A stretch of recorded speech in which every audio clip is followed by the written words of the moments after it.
আসসালামু আলাইকুম। বর্তমান বাংলাদেশে লোডশেডিং এমন একটি পর্যায়ে দাঁড়াইছে যে আজকে শুক্রবার জুম্মার দিন, তারপরেও তারা লোডশেডিং করতেছে। তারা মনে করছে আজকে লোডশেডিং করলে মুসলমানরা নামাজ পড়তে যাবে না, গরমে ভয় পাবে।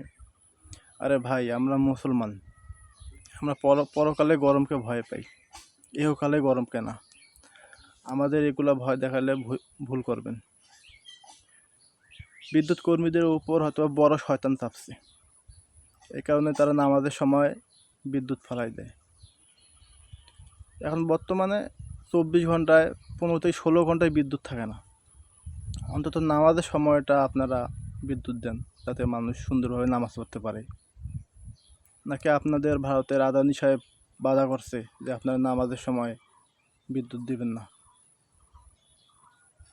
প্রত্যেকটা মুসলমান ভাইদেরকে বলতেছি, তারা ভিডিওটা শেয়ার করবেন, যাতে বিদ্যুৎ কর্মীরা দেখতে পারে তারা কত বড় কাফের মুনাফিক হয়ে গেছে।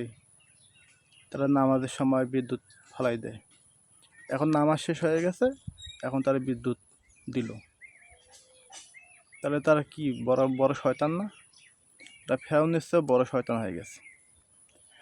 আরেকটা বিষয় হলো যে বাংলাদেশের রাজনীতিবিদরা, সরকার দলীয় কর্মী এবং বিরোধী দলীয় কর্মীরা, তারা কি শুরু করছে দেশটার মধ্যে। কেউ কাউকে বলতেছে গুপ্ত, কেউ কাউকে বলতেছে বিদ্যুতের খাম্বা। তারাই মারামারি করতেছে, আর আমরা সাধারণ জনগণেরা ভুক্তভোগী। এই প্রচণ্ড গরমে এত পরিমাণ লোডশেডিং, আমাদের কথা কোনো চিন্তা নাই।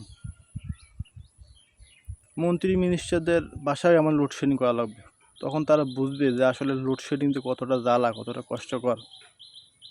তারা সংসদে যায়, শুধু এই 71-এর, কেউ বলে 71-এর সনদ পাশ করো, আবার কেউ বলে যে 24শে জুলাই সনদ পাশ করো। তারা সনদ নিয়ে মারামারি শুরু করতেছে।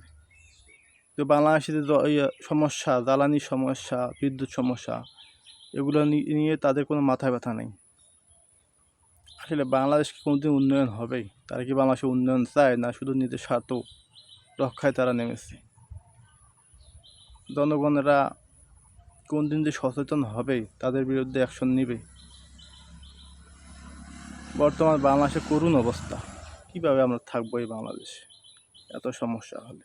জ্বালানি সমস্যা, বিদ্যুৎ সমস্যা, বাচ্চারা পড়ালেখা করবে, সামনে স্টাডি, পরীক্ষা, এক্সাম চলতেছে।